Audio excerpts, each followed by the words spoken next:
Você mencionou a superação do Estado empresário pelo Estado regulador. Mas nessa viragem, nessa transformação, nós vamos conseguir no Brasil afastar o Estado financiador. Nós vemos no mundo inteiro a importância do Estado para, em momentos difíceis, salvar o capitalismo. E em momentos de normalidade, com uma grande importância para financiar a atividade privada. Mesmo nos Estados Unidos, onde se fala que não há essa interferência, o governo americano, o Estado americano, é um grande provedor de demanda de serviço, de produto, um grande investidor em tecnologia. Tecnologia de ponta. Isso. De ponta. Não seria essa uma função indispensável do Estado também? Nessa sua concepção de Estado regulador, essa função não precisa ser agregada, ou não deveria ser agregada? Tem que ser ordenada. Se você pensar, quer dizer, mesmo a iniciativa privada em ciência e tecnologia, pura por um lado, em ciência aplicada, inovação, modernização por outro, é limitado o papel público. Tem que ter, de certa forma, é toda a questão fundamental da educação e como ela se dirige. Se é mais educação básica, se é mais universitária, se você está falando privado aqui. Hoje nós temos distorções nesse campo também. Quer dizer, no fundo, a educação de boa qualidade é privada, e portanto custa, e portanto quem tem mais renda consegue aceder, e portanto, como está melhor preparado, vai para as universidades, onde as melhores são públicas, e portanto você tem os grupos de renda mais elevada nas universidades públicas, os grupos de renda mais baixa, que tiveram escolas relativamente piores do que as do concurso de USP, Unesp ou outras federais, vão para universidades privadas pagas. Então, você tem uma questão do Estado organizar as suas funções dentro do que é necessário, sem ir além, porque você bate em questões de déficit. Quer dizer, não adianta, o Estado não consegue viver com déficits elevados por muito tempo. O que já se conhece é que o Estado não pode promover um crescimento, digamos assim, de demanda, consumo, investimento, gastos do governo, superior à capacidade da oferta.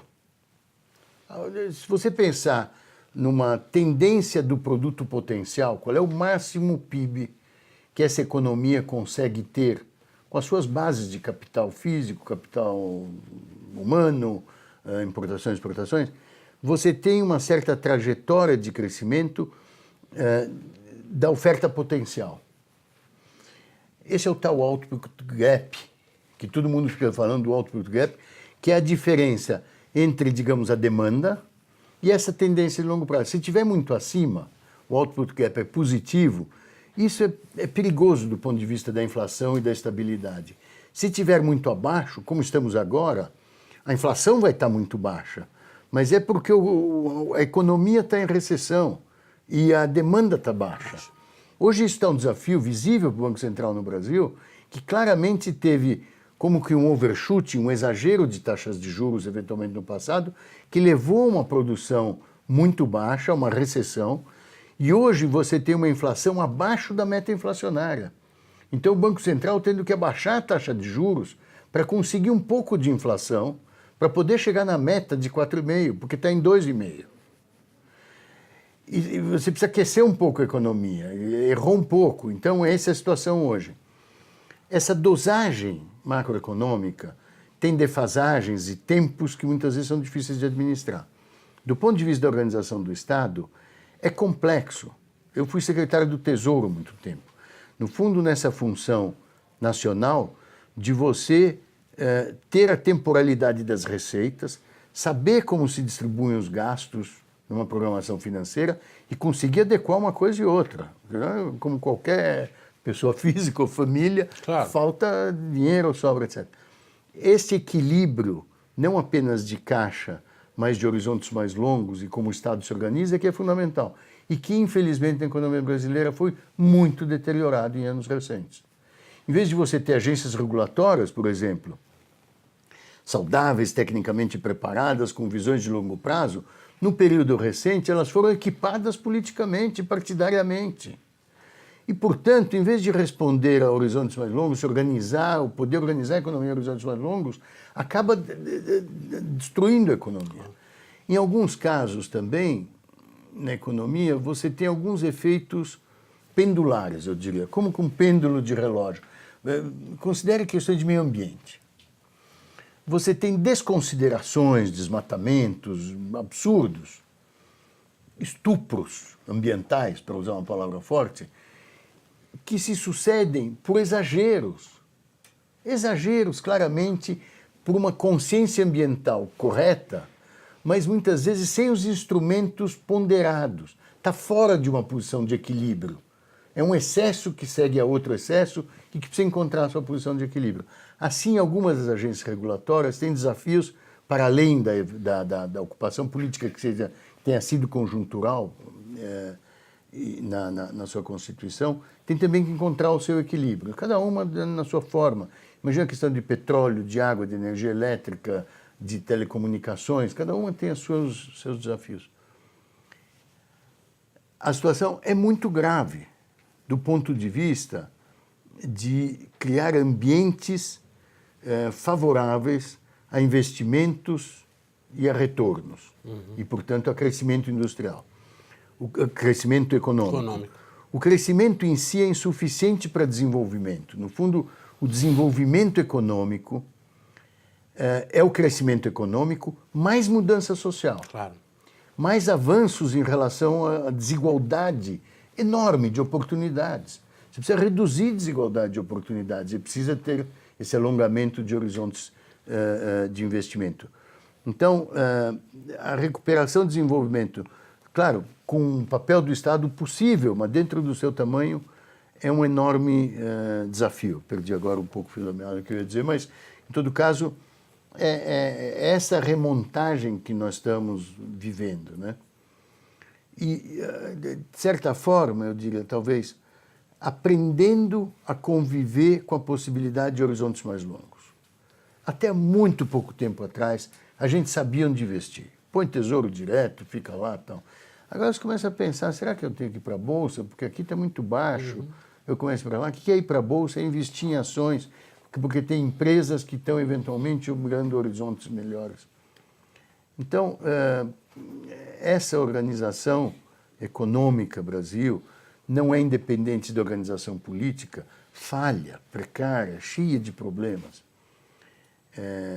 E com as obviedades, eu não estou tratando das reformas, tá certo? Que você, evidentemente, antes me perguntava.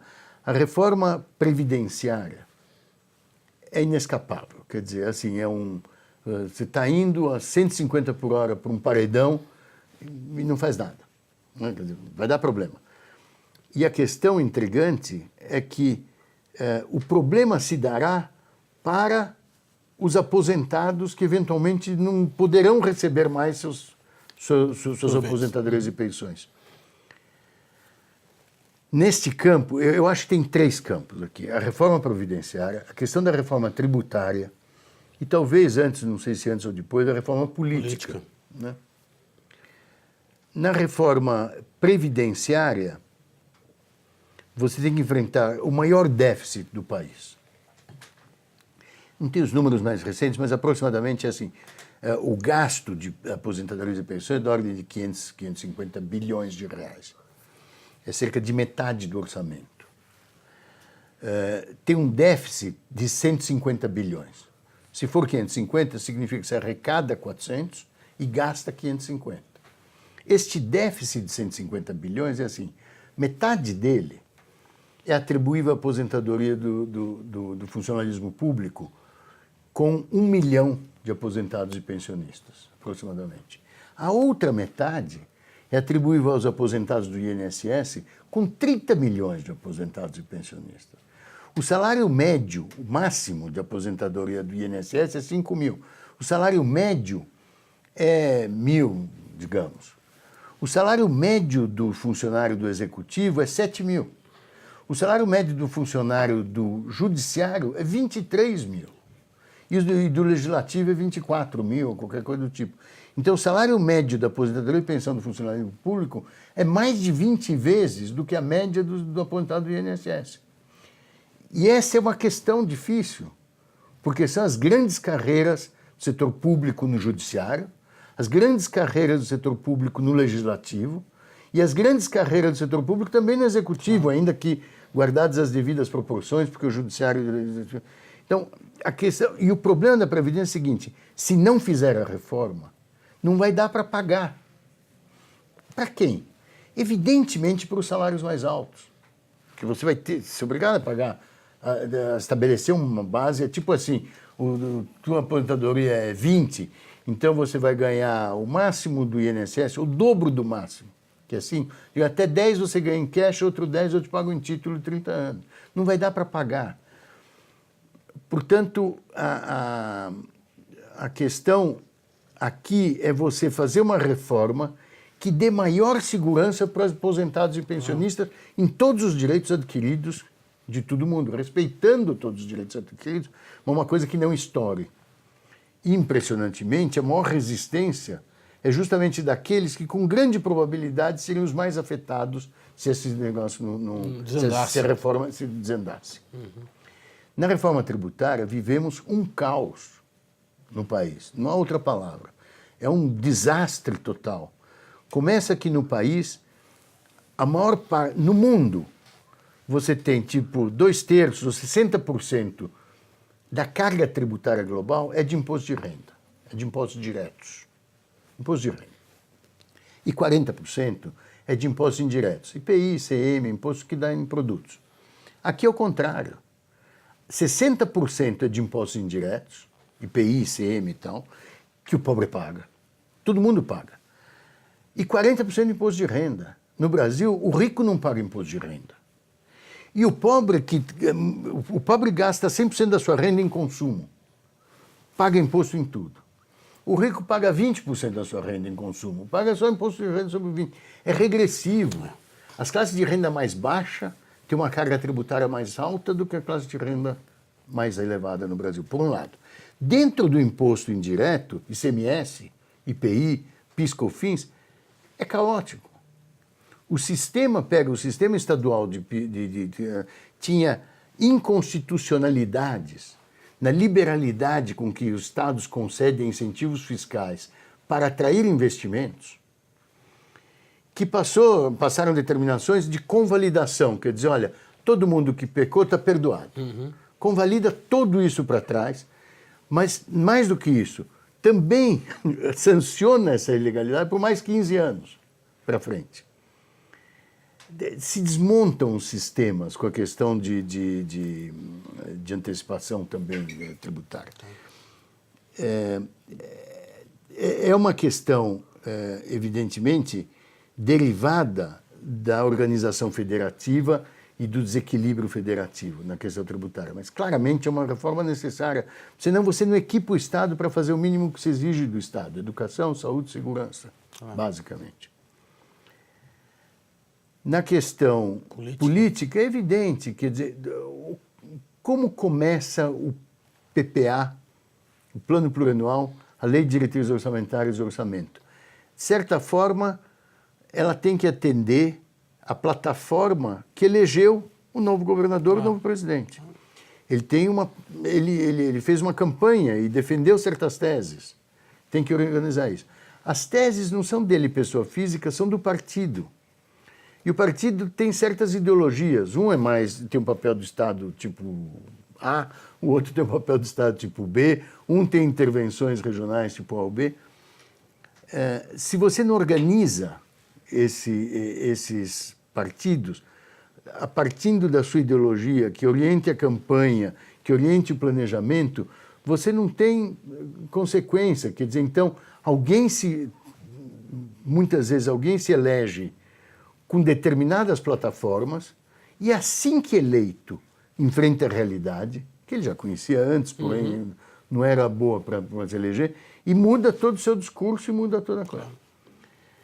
Então, o fato da reforma política precisar indicar partidos melhor os partidos, evitar justamente uma dispersão de 30, 35 partidos, é inadministrável politicamente. O Congresso impõe coligações partidárias e parlamentares que geram essa distribuição de cargos entre políticos, e os políticos que entram querem se beneficiar dos cargos de alguma forma para favorecer suas bases, etc. Então, tem questões nas grandes reformas que também, pouco a pouco, são compreendidas, e na medida que forem compreendidas, elas são enfrentadas. Só um ponto. Os estados... É competência do governo federal fazer planejamento para o desenvolvimento. E é competência pela Constituição também fazer planejamento regional. Um estado, sei lá, Piauí, Ceará, Rio Grande do Sul, qualquer um, ele não se puxa pelos próprios cabelos. Não adianta, o sistema de planejamento, o sistema nacional, é um barbante. Você puxa estruturas, a União puxa os estados, etc., e os organiza. Se você não tem planejamento nacional, você não tem planejamento regional. E se você não tem planejamento regional, vale tudo. Por isso que eles dão incentivo para atrair investimentos, vale tudo. Essa concatenação tem que ser construída. De fato, ela decorre de certos equilíbrios macroeconômicos que foram atingidos. Nós estamos vivendo, estamos num bom momento, a inflação está baixa, juros estão baixos, a situação de balanço de pagamento é excepcional, você tem um superávit de 50 bilhões de comércio, tem um balanço de transações correntes com um serviço também mais ou menos equilibrado, entra 70, 80 bilhões de dólares de investimentos ao ano, tem 400 bilhões de dólares de reserva, a área externa, que sempre foi uma armadilha, digamos assim, dos desequilíbrios nacionais, porque você caía numa crise de balanço de pagamento, ela está bastante equilibrada. E a área interna você está nessa tendência, quer dizer, você está com output gap negativo. Quer dizer, a demanda está, de certa forma, muito abaixo da oferta potencial. Portanto, você tem um espaço de recuperação não inflacionário. Existem condições muito favoráveis para esses passos adiante. E, no entanto, sabemos bem um monte de desafios. Mas eu estou falando sozinho, deixa você me provocar um pouco. Não, eu acho que o teu discurso é... É que você está perguntando o que eu faço. Não, como alonga, como beneficia, como alonga o horizonte. Eu falo do jeito que estamos indo, mais ou menos. O teu discurso é absolutamente brilhante, como sempre. Né? E talvez o que falte para o Brasil é gente pensando em como fazer. Né? Há ideias magníficas, né? E às vezes um tanto óbvias, mas falta uma definição clara, precisa para a população de como é que as coisas se ajeitam em concreto. Né? E é por isso que a gente tem que te agradecer por essa aula. Obrigado. Imagina. Eu acho que é assim, tem boas pessoas em todos os lugares. Excelentes funcionários públicos e máquinas públicas de primeiríssima grandeza. Assim como no setor privado. Tem malandro por tudo quanto é lado também. Claro.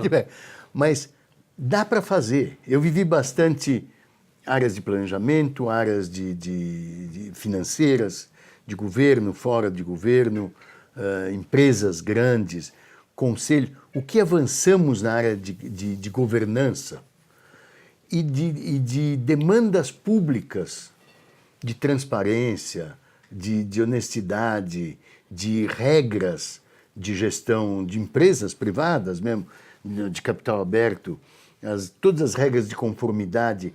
É impressionante o que avançamos. Este próprio avanço é que exigiu quase o aparecimento dos vários desvios, da Lava Jato e companhia. Então, essa coisa, nós estamos purgando algumas coisas. Tem algumas feridas que estão purgando aqui. Eu não consigo não ser otimista. Que bom. Do ponto de vista de Brasil.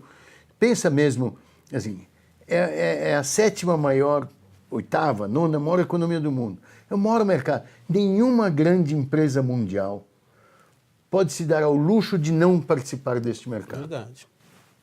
Não adianta, é grande.